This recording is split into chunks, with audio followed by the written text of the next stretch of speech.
Hello बच्चों, welcome back to the YouTube channel of MGCI fighter 2.0 series, the series for perfect score in biology. तो बच्चों, इस series में हम लोग पढ़ रहे थे breathing and exchange of gases, जिसका मेजर पार्ट हम लोग कवर कर चुके थे, जिसमें हमने देखा था about the human respiratory system, mechanism of breathing, exchange of gases हम लोग देख चुके थे बहुत अच्छे से। और उसके बाद में मैंने आपको बताया था ट्रांसपोर्टेशन ऑफ गैसेस, ठीक है।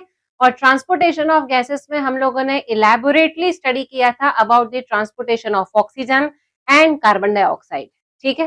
तो इतना सब कुछ कंप्लीट करने के बाद में अब हम चलते हैं towards the last topic of this chapter, that is regulation of respiration. क्या देखेंगे बच्चों अब हम इसमें? Regulation of respiration. So let's start with this. चलिए, let's start with the new topic, regulation of respiration.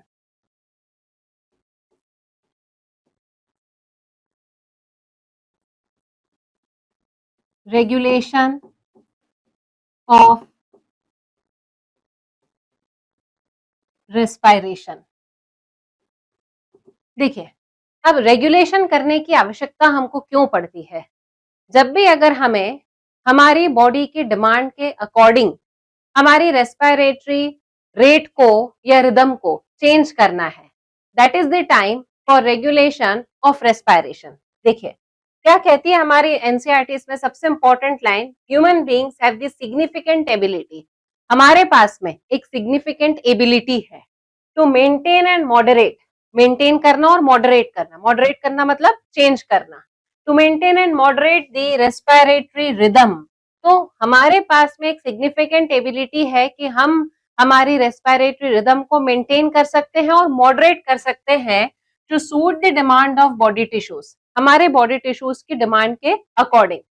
This is done by the neural system, और ये किसकी हेल्प से होता है? बाय द न्यूरल सिस्टम, ठीक। तो हमने यहां पर कहा कि human beings have significant ability. ये वर्ड बहुत इंपॉर्टेंट है बच्चों, है ना। Significant ability to maintain and moderate. Moderate मतलब चेंज करना। To maintain and moderate the respiratory rhythm, ठीक है। रेस्पिरेटरी रिदम और रेस्पिरेटरी रेट को मेंटेन करके रखना और मॉडरेट करके रखना। तो इसकी हमारे पास में एक सिग्निफिकेंट एबिलिटी है। Clear? Which suits to demand of our body tissues, जो हमारी बॉडी टिश्यूज की डिमांड को सूट करती है। बॉडी टिश्यूज की रिक्वायरमेंट है कि ज्यादा ऑक्सीजन सप्लाई करना है, तो रेस्पिरेशन की रिदम बढ़ जाएगी, ठीक है। बॉडी टिश्यूज की डिमांड है मॉडरेट अमाउंट ऑफ ऑक्सीजन को सप्लाई किया जाए, तो जो हमारी ब्रीदिंग रेट है वो कम हो जाएगी। तो हमने ये समझा कि हमारे पास में एक सिग्निफिकेंट एबिलिटी है जिसकी हेल्प से हम हमारी रेस्पिरेटरी रिदम को या रेट को मेंटेन कर सकते हैं और मॉडरेट कर सकते हैं, चेंज कर सकते हैं। क्लियर है? ठीक है। चलिए, अब नेक्स्ट पॉइंट मैं आपको ये बता रही हूं कि regulation of respiration is done by two things. दो चीजों की हेल्प से होता है। एक तो नर्वस कंट्रोल ऑफ रेस्पिरेशन, मतलब हमारे रेस्पिरेशन को नर्वस सिस्टम कंट्रोल करे, which is called as neural control of respiration. और दूसरा, हमारे रेस्पिरेशन को केमिकल्स के द्वारा कंट्रोल किया जाए, which is called as chemical control of respiration. तो एक तो होता है न्यूरल कंट्रोल ऑफ रेस्पिरेशन और दूसरा होता है chemical control of respiration. First हम क्या देख रहे हैं इसमें? First we are talking about neural control of respiration. किसकी बात कर रहे हैं अपन यहाँ पर? Neural control of respiration, nervous system हमारे रेस्पायरेशन को कैसे कंट्रोल करता है? तो नर्वस सिस्टम हमारे रेस्पायरेशन को कंट्रोल करता है by a respiratory rhythm centre. देखो, नर्वस सिस्टम कंट्रोल कर रहा है। अब हमारे नर्वस सिस्टम में क्या प्रेजेंट होता है? ब्रेन। क्या प्रेजेंट है हमारे नर्वस सिस्टम में? ब्रेन, जो कंट्रोल करेगा रेस्पायरेशन को। ठीक है, ब्रेन में एक पार्ट होता है, that part is called as the hind brain. कौन सा पार्ट है ब्रेन का? Hind brain. हाइंड ब्रेन में प्रेजेंट होते हैं दो parts. The first one is called as medulla oblongata. ठीक है, और दूसरा जो पार्ट होता है that is called as the pons. तो नर्वस सिस्टम में प्रेजेंट है हमारा ब्रेन। ब्रेन का एक पार्ट है हाइंड ब्रेन। तीन पार्ट्स होते हैं ब्रेन में, forebrain, midbrain and hindbrain. अपन कौन सा वाले पार्ट के बारे में बात कर रहे हैं? हाइंड ब्रेन के बारे में। हाइंड ब्रेन में प्रेजेंट होते हैं अगेन तीन parts, medulla, cerebellum and pons, जिसमें से मैंने आपको अभी दो बताए हैं, मेड्यूला एंड पॉन्स। ठीक, अब मेड्यूला वाला जो पोर्शन है, इस मेड्यूला वाले पोर्शन में this consisted of respiratory rhythm centre. इस मेड्यूला वाले पोर्शन में क्या प्रेजेंट है? Respiratory rhythm centre, RRC present होता है। This respiratory rhythm centre maintains, ये क्या कर रहा है? मेंटेन करके रख रहा है। किसको मेंटेन करके रख रहा है? Rhythm of respiration. ये रेस्पायरेटरी रिदम सेंटर जो है वो हमारी बॉडी में रेस्पायरेशन के रिदम को मेंटेन करके रख रहा है। रिदम को मेंटेन करके रखना मतलब इंस्पायरेशन फॉर एग्जांपल अगर 3 सेकंड में होता है तो 3 सेकंड में इंस्पायरेशन करवाना और 2 सेकंड में एक्सपायरेशन करवाना। This is called as the normal rhythm of breathing या नॉर्मल रिदम ऑफ रेस्पायरेशन। तो इस नॉर्मल रिदम को कौन मेंटेन करके रख रहा है? मेड्यूला ऑब्लोंगेटा मेंटेन करके रखता है। क्लियर है बच्चों इतना? ठीक है, अब बात आती है किसकी? पॉन्स की। तो पॉन्स का काम क्या है? पॉन्स का फंक्शन ये है, this decreases the duration of inspiration. क्या करवाता है ये? ड्यूरेशन ऑफ इंस्पायरेशन को कम करवा देता है। मतलब अगर हम 3 सेकंड में सांस ले रहे हैं तो पॉन्स की वजह से जो हम सांस ले रहे हैं 3 सेकंड में, ये ड्यूरेशन कम हो जाएगा और ये ड्यूरेशन कम होकर कितना हो जाएगा? 1 सेकंड का हो जाएगा। तो अगर ड्यूरेशन ऑफ इंस्पायरेशन को कम कर दिया गया है तो रेट ऑफ रेस्पायरेशन बताओ बढ़ेगा कि कम होगा? रेट ऑफ रेस्पायरेशन बढ़ेगा, क्योंकि ड्यूरेशन तो इंस्पायरेशन का कम हो गया है, तो जल्दी जल्दी सांस लेंगे हम। जल्दी जल्दी सांस लेंगे मतलब रेट ऑफ रेस्पायरेशन क्या हुआ? हमारा बढ़ गया है। ठीक, तो this decreases the duration of inspiration, thereby increases the rate of respiration। ठीक है, ये क्या करवाता है? रेस्पायरेशन के रेट को बढ़ा देता है। क्लियर है? ठीक, और एक सबसे इंपॉर्टेंट पॉइंट हमारी एनसीईआरटी लिखती है। क्या लिखती है ये? pons region of the brain called as pneumotaxic center can moderate the function of respiratory rhythm center। जो pons होता है, pons में एक सेंटर प्रेजेंट है जिसको अपन कहते हैं न्यूमोटैक्सिक सेंटर। कौन सा वाला सेंटर प्रेजेंट होता है बच्चों pons में? Pneumotaxic centre. कौन सा सेंटर है? Pneumotaxic centre. ये जो न्यूमोटैक्सिक सेंटर है, this could alter the activity of respiratory rhythm centre. ये रेस्पायरेटरी रिदम सेंटर की एक्टिविटी को ऑल्टर करवा सकता है। Can moderate the function of respiratory rhythm centre. क्या करवा सकता है ये? रेस्पायरेटरी रिदम सेंटर के फंक्शन को मॉडरेट करवा सकता है। मॉडरेट करवा सकता है मतलब रेट ऑफ रेस्पायरेशन को ये बढ़वा देगा। क्लियर है बच्चों? ठीक है, तो हमने ये देखा कि आरआरसी जो है ये रिदम ऑफ रेस्पायरेशन को मेंटेन करके रख रहा है, पर जब हमारी रिक्वायरमेंट होगी तब ये उस रेस्पायरेशन की रिदम को भी मेंटेन करके रखेगा। तो बॉडी के टिश्यूज की डिमांड के अकॉर्डिंग ये रिदम को मेंटेन करके रखता है। कौन? Respiratory rhythm centre. और न्यूमोटैक्सिक सेंटर का काम क्या है? न्यूमोटैक्सिक सेंटर का काम होता है कि ये आरआरसी के फंक्शन को मॉडरेट करवा सके। कैसे मॉडरेट करवा सके? By decreasing the duration of inspiration and thereby increasing the rate of respiration. Inspiration के ड्यूरेशन को कम करवा देगा, जिसकी वजह से रेट ऑफ रेस्पिरेशन जो है वो बढ़ जाता है।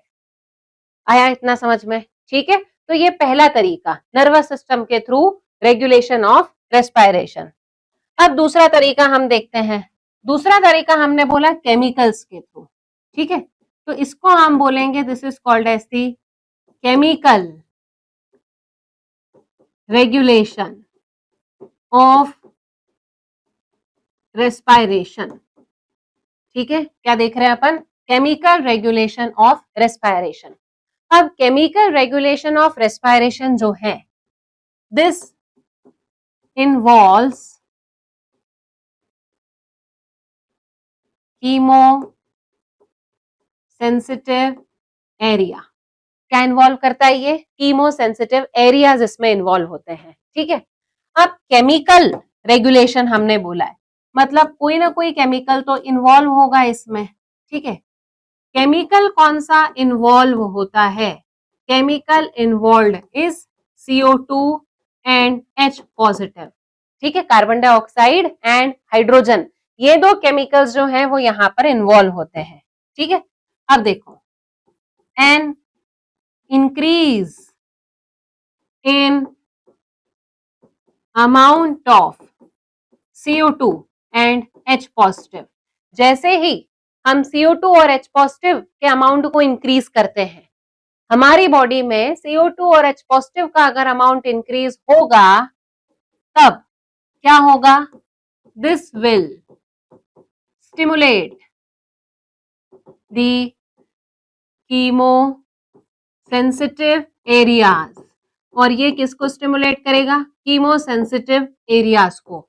और क्या करवाएगा स्टिमुलेट करके? To make necessary adjustment. जिस भी प्रकार के एडजस्टमेंट्स की हमको जरूरत होगी। अब यहाँ नेसेसरी एडजस्टमेंट का मतलब क्या है? नेसेसरी एडजस्टमेंट का मतलब है कि अगर इंस्पायरेशन को बढ़वाना है तो इंस्पायरेशन बढ़वा दो, एक्सपायरेशन को बढ़वाना है तो एक्सपायरेशन बढ़वा दो। क्लियर है? तो जब भी अगर हमारी बॉडी में CO2 और H पॉजिटिव ये दोनों केमिकल्स अगर बढ़ते हैं, तो इन दोनों केमिकल्स के बढ़ने की वजह से कीमो सेंसिटिव एरियाज जो है वो स्टिमुलेट हो जाते हैं। जैसे ही कीमो सेंसिटिव एरियाज स्टिमुलेट होते हैं, तो नेसेसरी एडजस्टमेंट्स की रिक्वायरमेंट होती है हमारी बॉडी में। ठीक, चलो देखें अपन क्या कीमो सेंसिटिव एरियाज है और ये कौन से कीमो सेंसिटिव एरियाज हैं, कहाँ लोकेटेड होते हैं। ठीक है, चलो सबसे पहला कीमो सेंसिटिव एरिया हम देख रहे हैं, which is called as the central chemo receptor. ठीक है, एक कीमो सेंसिटिव एरिया कहां पर प्रेजेंट है? हमारे ब्रेन में। देखो, तो यहां पर सबसे पहले तो अपन लोकेशन देखें, कीमो सेंसिटिव एरिया। तो पहला कीमो सेंसिटिव एरिया कहां लोकेटेड है? This is located in our brain. तो जो कीमो सेंसिटिव एरिया हमारे ब्रेन में लोकेटेड होगा, that chemo sensitive area is called as the central chemo receptor. क्या बोला जाएगा इस कीमो सेंसिटिव एरिया को? Central chemo receptor. ठीक है, दूसरा जो कीमो सेंसिटिव एरिया है, this is present in other body parts. Other body parts, जहां पर ब्रेन का इन्वॉल्वमेंट नहीं है, तो दूसरे बॉडी पार्ट्स में प्रेजेंट है। दूसरे बॉडी पार्ट्स में प्रेजेंट है, इसीलिए हम इसको क्या नाम देंगे? This is called as peripheral chemo receptor. मतलब सेंट्रल पार्ट से अलग हटकर किसी दूसरे पार्ट में है, तो इसीलिए इसको अपन क्या नाम देंगे? This is called as the peripheral chemo receptor. जो ब्रेन में है, CNS में है, सेंट्रल कीमो रिसेप्टर। जो पेरीफेरी में है, called as the peripheral chemo receptor. Clear? कहां लोकेटेड है ब्रेन में? ये देख ले, this is located near to the RRC in medulla, medulla में आरआरसी के पास में प्रेजेंट है। कैसे स्टिमुलेट होता है ये? If there is an increase in amount of CO2 and H positive in CSF. CSF मतलब क्या है ये? Cerebro spinal fluid. हमारे ब्रेन में एक फ्लूइड प्रेजेंट होता है, उस फ्लूइड का नाम क्या है? CSF। तो अगर हमारे CSF में CO2 और H पॉजिटिव आयन दोनों का अमाउंट बढ़ जाता है तो वो स्टिमुलेट करता है किसको? वो स्टिमुलेट करता है सेंट्रल कीमोरिसेप्टर को, which is situated near to the medulla. कहाँ लोकेटेड है ये? Near to the medulla located है। क्लियर है? तो if there is increase in amount of CO2 and H positive in the CSF, then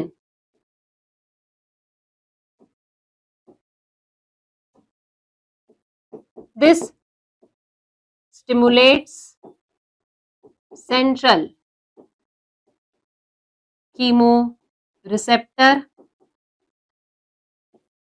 which send signal, अकेला थोड़ी कर पाएगा ये, which send signal to RRC for making necessary adjustment।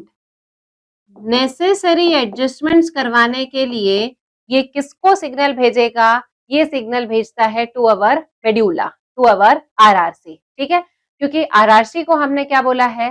This maintains our respiratory rhythm centre. ठीक है, वो हमारा एक रेस्पिरेटरी रिदम सेंटर है जो हमारी रेस्पिरेशन के रिदम को मेंटेन करके रखता है। फास्ट रिदम को मेंटेन करना, स्लो रिदम को मेंटेन करना, मॉडरेट रिदम को मेंटेन करना, सब कौन करवा रहा है? आरआरसी करवा रहा है। मतलब बिना आरआरसी के इन्वॉल्वमेंट के आप अपनी ब्रीदिंग रेट को बढ़ा नहीं सकते हो। ठीक है, तो जब भी अगर हमारे ब्रेन में जो फ्लूइड है सीएसएफ में अगर हाइड्रोजन आयन बढ़ा, CO2 का कंसंट्रेशन अगर बढ़ेगा तो वो स्टिमुलेट करता है किसको? कीमोरिसेप्टर्स को, सेंट्रल कीमोरिसेप्टर्स को, which are located near to the RRC. जैसे ही इनको सिग्नल मिलता है कि अच्छा CSF में CO2 और हाइड्रोजन आयन बढ़ गया है तो ये किसको सिग्नल भेजेंगे? To the RRC, and RRC will make the necessary adjustment. और क्या नेसेसरी एडजस्टमेंट करवाएंगे? एक्सपायरेशन को बढ़ा देंगे। एक्सपायरेशन बढ़ गया, CO2 बाहर आ गया, and as a result of which hydrogen ion का अमाउंट जो है वो कम हो जाएगा। क्लियर है बच्चों ये? ठीक है, चलो अब दूसरा हम देखते हैं, पेरिफेरल कीमोरिसेप्टर। पेरिफेरल कीमोरिसेप्टर होते हैं हमारे दो। ठीक है, कितने रिसेप्टर्स होते हैं ये? दो।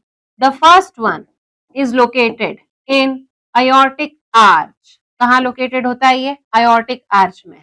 और दूसरा कहाँ लोकेटेड होता है? कैरोटिड आर्टरी में। ठीक है, कहाँ लोकेटेड है ये? अयोर्टिक आर्च और कैरोटिड आर्टरी में। अब अयोर्टिक आर्च मतलब क्या होता है? देखिए, अयोर्टिक आर्च का मतलब है जैसे ये हमने बनाया हमारा हार्ट, हार्ट में ये हमने बनाया लेफ्ट वेंट्रिकल, लेफ्ट वेंट्रिकल से यहां से इस तरीके से निकलती है हमारी अयोर्टा। तो ये जो घूम गई है ना अयोर्टा, इसी को बोला जाता है, this is called as the arch of aorta. क्या बोला जाता है इसको? This is called as the arch of aorta. तो इस आर्च ऑफ अयोर्टा में यहां पर इस जगह यहां प्रेजेंट होते हैं ये रिसेप्टर्स। ठीक है, तो आर्च ऑफ अयोर्टा में जो रिसेप्टर्स प्रेजेंट हैं इनको हम बोलते हैं these are the aortic arch receptor. क्या बोला जाता है इनको? These are the aortic arch receptor. Clear? और ये अयोर्टिक आर्च रिसेप्टर किससे स्टिमुलेट होंगे? These will be stimulated by CO2 and hydrogen ion in oxygenated blood। Oxygenated blood में CO2 और हाइड्रोजन आयन अगर बढ़ जाते हैं तो that will be detected by the receptors present in the aortic arch. आया बच्चों इतना? ठीक है, अब यहां आर्च ऑफ अयोर्टा से इस तरीके के 3 स्ट्रक्चर्स बाहर आते हुए हमको दिखाई देते हैं। जैसा हम हार्ट के स्ट्रक्चर में पढ़ते हैं, 3 ऐसी आर्टरीज पहले से ही बाहर निकली हुई हमको दिखाई देती है, जिसमें से एक आर्टरी होती है कौन सी? Carotid artery. और ये कैरोटिड आर्टरी क्या सप्लाई कर रही है? This supplies oxygenated blood to brain. किसको ऑक्सीजनेटेड ब्लड सप्लाई कर रही है? ये ब्रेन को ऑक्सीजनेटेड ब्लड सप्लाई कर रही है। ठीक है, तो यहां कैरोटिड आर्टरी में इस तरीके के रिसेप्टर्स प्रेजेंट है।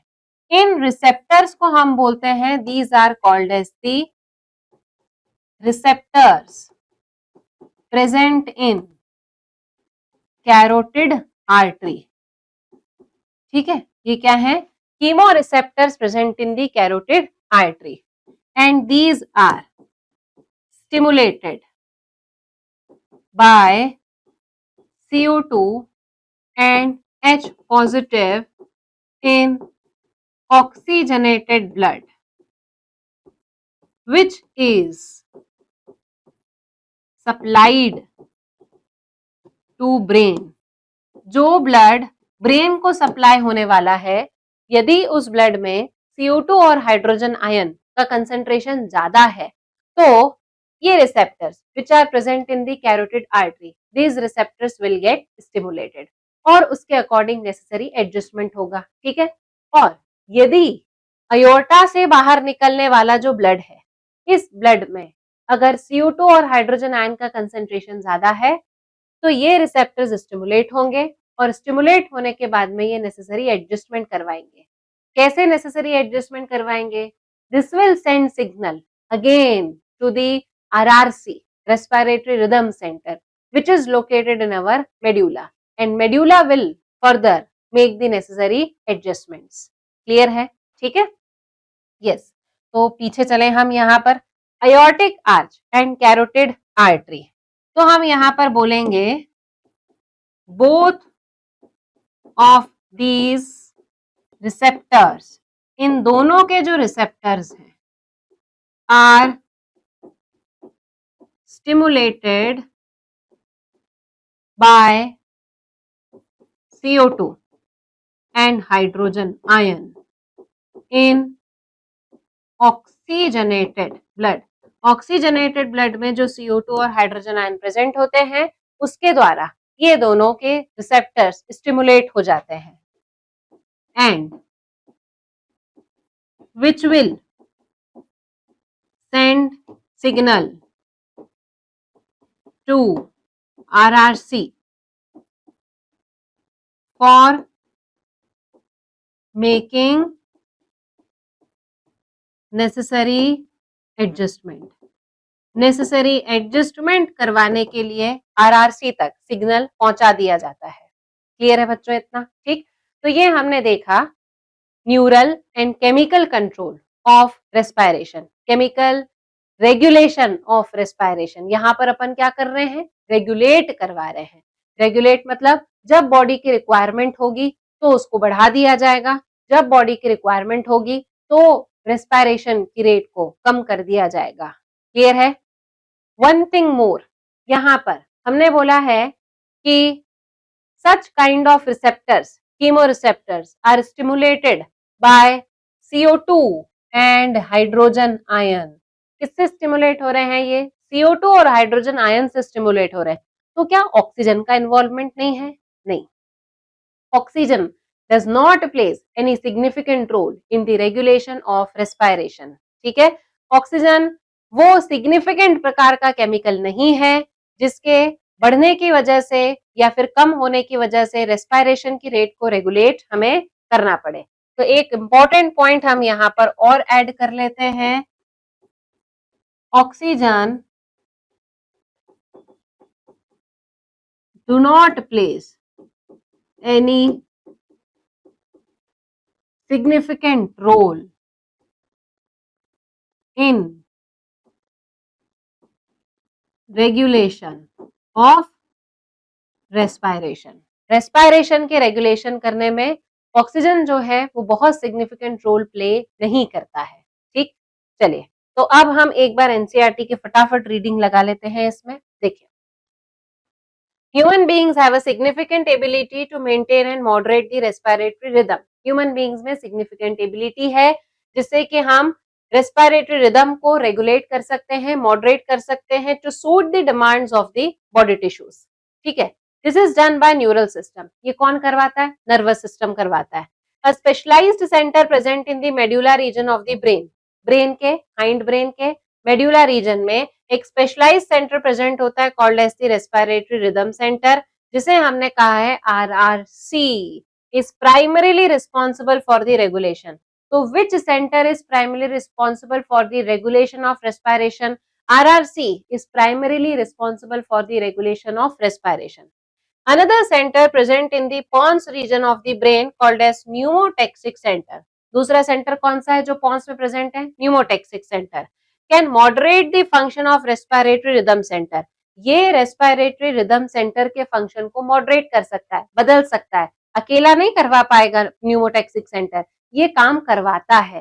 कैसे करवा रहा है? न्यूरल सिग्नल्स जनरेट होते हैं न्यूमोटेक्सिक सेंटर से, और ये न्यूरल सिग्नल क्या करवा देते हैं? Reduces the duration of inspiration, inspiration की ड्यूरेशन को कम करवाएंगे and thereby alter the respiratory rate, और रेस्पिरेटरी रेट को ऑल्टर करवा देंगे, मतलब रेस्पिरेटरी रेट को बढ़ा देंगे।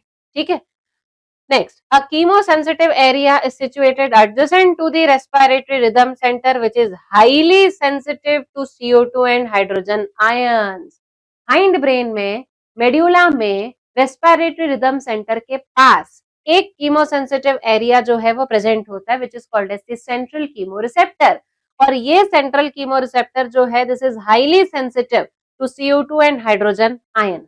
इंक्रीज इन दीज सब्सटेंसेस, अगर इन सब्सटेंस में कोई भी अमाउंट इंक्रीज होता है तो ये एक्टिवेट कर देगा इस सेंटर को, जो उसके बदले में सिग्नल भेजेगा रिदम सेंटर को, मतलब RRC को, to make necessary adjustment in the respiratory process by which these substances can be eliminated. तो necessary adjustment करवाएगा, किससे करवाएगा necessary adjustment? respiratory rhythm center से। और necessary adjustments करवा के क्या करेगा? ये necessary adjustment करवा के ऐसी respiratory process को initiate करवाएगा by which these substances can be eliminated, मतलब जिससे ये substances बाहर जाएं, जो मैंने आपको बताया है कि जिससे एक्सपायरेशन को बढ़ाया जाए। एक्सपायरेशन होगा तभी तो ये सब्सटेंसेस क्या करेंगे? बॉडी के बाहर जाएंगे।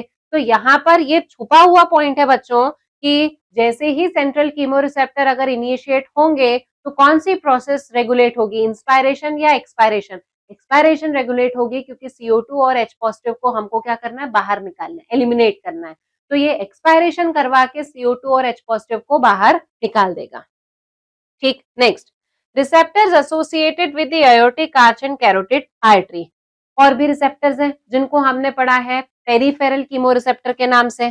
तो पेरिफेरल कीमो रिसेप्टर है दो प्रकार के, the first one which is located in the aortic arch and the next one which is located in the carotid artery also can recognize the changes in CO2 and H positive concentration and send necessary signal to the rhythm center for remedial actions। ये भी हमारे blood में, अब देखिए ये तो स्वाभाविक सी बात है कि अयोर्टिक आर्च मतलब अयोर्टा का हिस्सा है, कैरोटिड आर्टरी मतलब अयोर्टा से बाहर निकला हुआ एक हिस्सा है, आर्टरी का है। तो they are dealing with the blood. तो ये दोनों किसके साथ में डील कर रहे हैं? ब्लड के साथ में। ऑक्सीजनेटेड ब्लड में अगर CO2 और H पॉजिटिव आयन का कंसेंट्रेशन बढ़ जाएगा तो वो स्टिमुलेट करेगा the receptors of aortic arch and carotid artery. जैसे ही रिसेप्टर स्टिमुलेट हुए, उन्होंने सिग्नल भेजा, नेसेसरी सिग्नल भेजे किसको? रिदम सेंटर को। कहाँ लोकेटेड है? मेड्यूला में। और ये रिदम सेंटर रेमेडियल एक्शन लेगा। रेमेडियल एक्शन मतलब CO2 और H पॉजिटिव को बाहर निकाल देगा, एलिमिनेट कर देगा।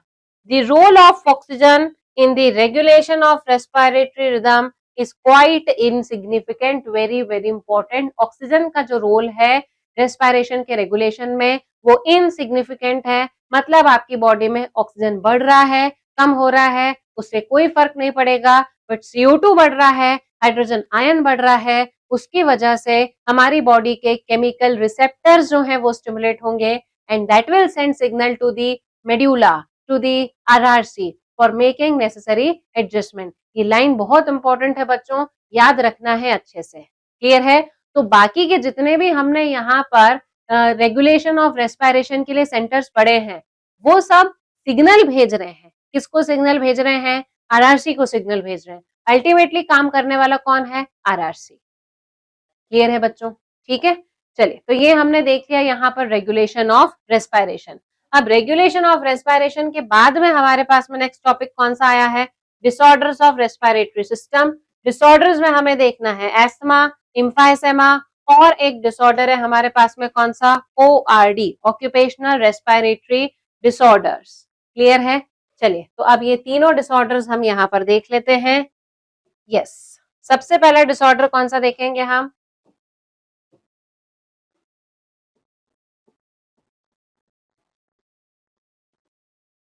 disorders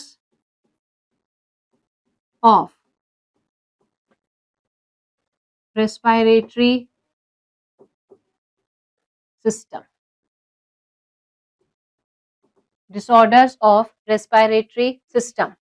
फर्स्ट डिसऑर्डर कौन सा देख रहे हैं हम? एस्थमा। ठीक, एस्थमा। क्लियर है? अब व्हाट इज एस्थमा? देखो, ये एक प्रकार की एलर्जिक कंडीशन भी हो सकती है। ठीक है, this is also called as the bronchitis. क्या बोला जाता है इसे? ब्रोंकाइटिस। देखो क्या कहती है हमारी एनसीईआरटी एस्थमा से रिलेटेड? एनसीईआरटी कहती है डिफिकल्टी इन ब्रीदिंग, सांस लेने में तकलीफ होना। सांस लेने में अगर तकलीफ होगी तो कुछ स्पेसिफिक प्रकार का साउंड क्रिएट होगा, विच प्रोड्यूसेस अ व्हीजिंग साउंड। क्या प्रोड्यूस होगा? एक प्रकार का व्हीजिंग साउंड प्रोड्यूस होगा। ये सबसे इंपॉर्टेंट चीज है यहाँ पर। ठीक है, एस्थमा को आप कैसे कैरेक्टराइज करते हो? Asthma is difficulty in breathing, सांस लेने में तकलीफ होना, ड्यू टू विच, जिसकी वजह से अ व्हीजिंग साउंड इज प्रोड्यूस्ड, एक प्रकार का व्हीजिंग साउंड जो है वो प्रोड्यूस होता है। ठीक है, अब ये क्यों हो रहा है? This occurs due to inflammation of bronchi. क्यों हो रहा है ये? हमारी ब्रोंकाई में इन्फ्लामेशन होने की वजह से, सूजन आने की वजह से। देखो, ये जैसे अगर हमने ट्रैकिया बनाया, ट्रैकिया के बाद में मैंने ये पार्ट बना लिया हमारा किसका? ब्रोंकाई का। ठीक, ब्रोंकाई में इस प्रकार के हमारे सेल्स प्रेजेंट होते हैं, छोटे छोटे से सेल्स होंगे। ठीक है, किसी भी अलर्जन के आने की वजह से, फॉर एग्जाम्पल हमने यहाँ बता दिया किसी एक प्रकार का अलर्जन जो है वो आया है, ये हमने क्या बता दिया? This is called as the allergen. Clear है? अलर्जन आया हमारी बॉडी में, अलर्जन के आने की वजह से इन सेल्स में सेंसिटिविटी हुई, और सेल्स में सेंसिटिविटी होने की वजह से क्या हो गया यहाँ पर? इन्फ्लामेशन। ठीक है, इन्फ्लामेशन ऑफ ब्रोंकाई। और इन्फ्लामेशन होने की वजह से क्या होगा यहाँ? देखो, ये इन्फ्लेम्ड ब्रोंकाई बना रही हूं मैं, जो सेल्स थे वो सूज गए, स्वेलिंग आ गई हमारे सेल्स में इन्फ्लामेशन होने की वजह से। तो जब स्वेलिंग आ जाएगी तो यहाँ हम क्या देख रहे हैं?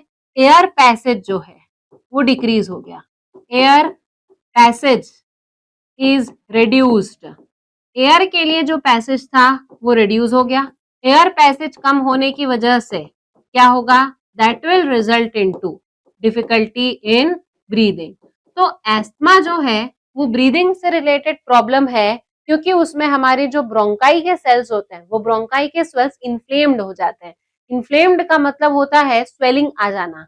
तो स्वेलिंग अगर आ जाएगी तो सेल्स फूल जाएंगे, तो बीच में जो एयर का पैसेज होगा वो एयर का पैसेज जो है वो बंद हो जाएगा, जिसकी वजह से डिफिकल्टी होगी ब्रीद करने में। और जब डिफिकल्टी होगी ब्रीदिंग करने में तो ऐसा लगेगा जैसे कुछ अटक रहा है, तो उसकी वजह से एक specific type of sound produce होगा called as the wheezing sound. Clear है बच्चों ये? ठीक है, चलिए अब नेक्स्ट इसमें डिसऑर्डर हमारा कौन सा होगा? Next disorder will be emphysema. Next disorder is emphysema. Emphysema क्यों होता है? देखो, this is a chronic disease, लंबे समय से चलने वाली डिसीज होती है। क्यों हो रही है ये? ड्यू टू प्रोलॉन्ग्ड, प्रोलॉन्ग्ड मतलब long term cigarette smoking. This is due to prolonged cigarette smoking. अगर कोई व्यक्ति लंबे समय से स्मोकिंग कर रहा है तब उसे ये डिसीज होगी, एंड जिसकी वजह से क्या होगा, एल्वियुलर वॉल्स आर डैमेज्ड. क्या होगा यहाँ पर, alveolar walls are damaged due to which respiratory surface is decreased, and one of the major cause of this is cigarette smoking. ठीक है, जो व्यक्ति लंबे समय से अगर सिगरेट स्मोकिंग करता आ रहा है तो उसमें एल्वुलाई की वॉल जो है वो डैमेज हो जाएगी.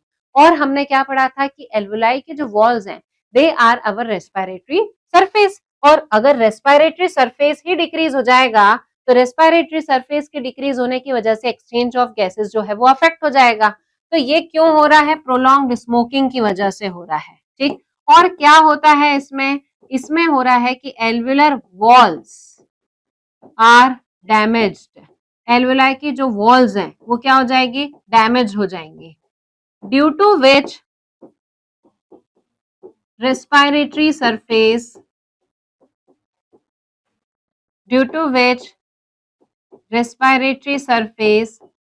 इज डिक्रीज्ड, जिसकी वजह से रेस्पिरेटरी सरफेस जो है वो डिक्रीज हो जाएगा.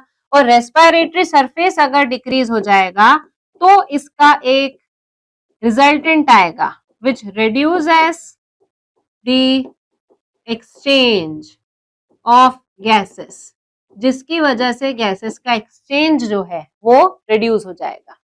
क्लियर है. तो एम्फाइसेमा में क्या हो रहा है, प्रोलॉन्ग्ड सिगरेट स्मोकिंग हो रही है, and prolonged cigarette smoking is one of the major cause. ये बहुत सारे रीजंस की वजह से हो सकती है एम्फाइसेमा. ठीक है, पर उन सारे कारणों में से एक कारण है प्रोलॉन्ग्ड सिगरेट स्मोकिंग, लंबे समय से स्मोकिंग करना. तो जो व्यक्ति लंबे समय से सिगरेट स्मोकिंग कर रहा है उस व्यक्ति में एल्वुलाई की जो वॉल्स है वो डैमेज होने लग जाएंगी, यानी कि हमारा रेस्पिरेटरी सरफेस एरिया जो है वो डिक्रीज हो जाएगा. और हमने प्रॉपर्टीज में क्या पढ़ा है, respiratory surface area should be wide, बड़ा होना चाहिए, लार्ज रेस्पिरेटरी सरफेस एरिया होना चाहिए, जिसकी वजह से एक्सचेंज ऑफ गैसेस जो है वो ज्यादा हो पाए. तो अगर रेस्पिरेटरी सरफेस डिक्रीज हो जाएगा, एक्सचेंज ऑफ गैसेस कम होगा, एक्सचेंज ऑफ गैसेस अगर कम होगा तो डिफिकल्टी होगी. क्लियर है. ठीक है, तो ये हमने दो हमारी डिसीजेस देख ली हैं. अब तीसरे वाले डिसऑर्डर पर आते हैं हम. थर्ड डिसऑर्डर कौन सा आएगा इसमें बच्चों, third one is occupational respiratory disorder. Occupational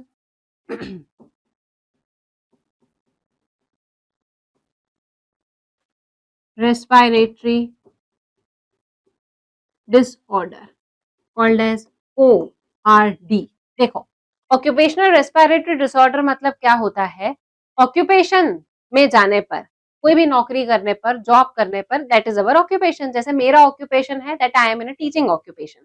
तो वैसे ही कुछ लोग स्टोन ब्रेकिंग में इन्वॉल्व होते हैं, सीमेंट फैक्ट्री में काम करते हैं, कॉटन मिल में काम कर रहे हैं, फिर कोल माइंस में काम करते हैं. तो इन लोगों का ऑक्यूपेशन ये है कि अगर मान लो कोई सीमेंट फैक्ट्री में या स्टोन ब्रेकिंग इंडस्ट्री में काम कर रहा है तो स्टोन ब्रेकिंग होने की वजह से, फिर ग्राइंडिंग होने की वजह से डस्ट पार्टिकल्स और स्मोक जो है वो जनरेट होता है. तो वो डस्ट पार्टिकल और स्मोक डायरेक्टली हमारी बॉडी में एंटर हो जाता है. ठीक है, जिसकी वजह से हमारा इम्यून सिस्टम जो है वो उसके साथ में कंप्लीटली कोप अप नहीं कर पाता. मतलब हमारा इम्यून सिस्टम उन डस्ट पार्टिकल्स और स्टोन के पार्टिकल्स हैं, स्मोक है, उन चीजों को पूरी तरीके से बाहर एलिमिनेट नहीं कर पाता है. तो ये चीजें हमारे रेस्पिरेटरी पार्ट्स में, लंग्स में, एल्वुलाई में जमा होने लग जाती हैं, एक्यूमुलेट होने लग जाती हैं, और इनके एक्यूमुलेशन की वजह से फाइब्रोसिस होने लगता है लंग्स में. फाइब्रोसिस मतलब फाइब्रस टिश्यूज का फॉर्मेशन होने लगता है. And such type of diseases are called as the occupational respiratory disorder. तो जो व्यक्ति स्टोन ग्राइंडिंग इंडस्ट्री में इन्वॉल्व होगा तो पत्थर की जो डस्ट आती है वो उसकी बॉडी में जाएगी. ठीक है, कोई अगर कॉटन मिल में काम करता है तो कॉटन के जो छोटे छोटे से रेशे होते हैं, फाइबर्स होते हैं, वो उसकी बॉडी में जाएंगे बच्चों. कोई अगर कोयला खदान में काम कर रहा है, कोल माइंस में काम कर रहा है, तो कोल माइंस की वजह से जो ब्लैक डस्ट आएगा वो उसकी बॉडी में जाएगा, तो उसकी वजह से हो जाएगी कौन सी disease, black lung disease. Clear है. तो अलग अलग प्रकार के ऑक्यूपेशंस में अलग अलग प्रकार की रेस्पिरेटरी डिसऑर्डर्स हो सकती है। एक और एग्जांपल मैं आपको देती हूँ, जैसे आज हम यहाँ पर बीइंग अ टीचर आपके सामने डिजिटल बोर्ड पर पढ़ा रहे हैं, ठीक है। एक और नया वर्जन आया है ऑफलाइन क्लासेस में, जिसमें हम मार्कर यूज करते हैं, टेम्परेरी इंक वाले मार्कर्स यूज करते हैं व्हाइट बोर्ड पर। वहां पर कोई डस्ट नहीं आती, यहाँ पर कोई डस्ट इन्वॉल्व नहीं होती है। बट पहले के जो हमारे टीचर्स थे, वो हमारे टीचर्स जो हैं वो डस्ट वाले चॉक्स यूज करते थे। डस्टलेस चॉक्स भी अभी अभी आए हैं, पर बहुत पहले जब हम लोग स्कूल में पढ़ा करते थे तब chalks were full of dust, और फिर उन चॉक्स को वाइप करने के लिए जो डस्टर्स होते थे, फिर डस्टर्स को क्लीन किया जाता था उन्हें डंप करके, तो उसमें से काफी ज्यादा अमाउंट में स्मोक बाहर आता था, डस्ट बाहर आती थी। तो उस डस्ट की वजह से टीचर्स को भी रेस्पिरेटरी डिसऑर्डर्स हुआ करते थे। क्लियर है? तो जो सारे रेस्पिरेटरी डिसऑर्डर्स हमारे ऑक्यूपेशन से या जॉब से रिलेटेड हैं, उन्हें हम कहते हैं these are occupational respiratory disorders. देखिए अब क्या कहती है हमारी एनसीईआरटी इससे रिलेटेड में, occupational respiratory disorders in certain industries especially which are involved in grinding of stones, breaking, grinding और stone breaking, so much dust is produced। तो grinding में इन्वॉल्व होते हैं, stone breaking में इन्वॉल्व होते हैं, बहुत ज्यादा डस्ट प्रोड्यूस होता है कि हमारा जो डिफेंस मैकेनिज्म होता है बॉडी का वो उसके साथ में कंप्लीटली कोप अप नहीं कर पाता। और इन चीजों में अगर लॉन्ग एक्सपोजर होता है तो इन्फ्लामेशन होने लगता है, और इन्फ्लामेशन होने की वजह से क्या होता है, फाइब्रोसिस। और फाइब्रोसिस मतलब प्रोलिफरेशन ऑफ फाइब्रस टिश्यूज, ठीक है, फाइब्रस टिश्यूज का प्रोलिफरेशन होना, डेवलपमेंट होना, जिसकी वजह से सीरियस लंग डिसीजेस हो जाती हैं। क्लियर है? और ऐसी इंडस्ट्रीज में काम करने वाले जो लोग हैं उन्हें ये सुझाव दिया जाता है कि they should wear protective mask. ठीक, तो ऑक्यूपेशनल रेस्पिरेटरी डिसऑर्डर में हम ये देखते हैं यहाँ पर, in some industries which are involved in stone breaking and grinding, जो स्टोन ब्रेकिंग और ग्राइंडिंग में इन्वॉल्व होती है, that produces so much of dust and smoke and our defense system could not cope up with this। हमारा जो defence system है वो इसके साथ में कोप अप नहीं कर पाता है, which leads to formation of fibroids, which leads to formation of fibroids in lungs। और इस डिसीज को क्या बोला जाता है, this is called as the fibrosis. Inflammation हो जाना फाइबर्स का, इन्फ्लामेशन हो जाना लंग्स में, that is called as the fibrosis. Clear है बच्चों इतना? ठीक है। And the persons working in such industries are advised to wear mask। ऐसे लोग जो इन इंडस्ट्रीज में काम करते हैं उन्हें यह सुझाव दिया जाता है कि उन्हें मास्क पहनना अनिवार्य है। ठीक है, जैसे फॉर एग्जांपल कोई अगर सीमेंट इंडस्ट्री में काम करता है तो सीमेंट इंडस्ट्री में काम करने वाले जो लोग हैं एस्बेस्टॉस के संपर्क में आएंगे, जिसकी वजह से जो ओआरडी होगी that is called as asbestosis. Silica के संपर्क में आएंगे, सिलिकोसिस।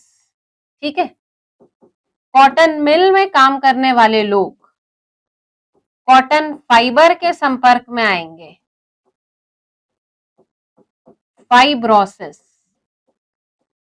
ठीक है, फिर कोल माइंस में काम करने वाले लोग कोल डस्ट के साथ संपर्क में आएंगे, called as black lung disease. क्या होगा उन्हें? ब्लैक लंग डिसीज हो जाएगी। ठीक है, काले काले से जो स्मोक है वो उनके लंग्स में जमा हो जाएंगे, जिसकी वजह से होगा ब्लैक लंग डिसीज। क्लियर बच्चों? ठीक, तो आज हमने यहाँ पर क्या कंप्लीट कर लिया है? हमारा रेगुलेशन ऑफ रेस्पिरेशन, और उसके साथ में हमने कंप्लीट किया है डिसऑर्डर्स ऑफ रेस्पिरेटरी सिस्टम। तो ये दो चीजें हमने बहुत अच्छी तरीके से कंप्लीट कर ली है। अब कल मैं आपको बताऊंगी the summary of this chapter, और कल हम सॉल्व करेंगे कुछ PYQs. Till then, do well, good luck.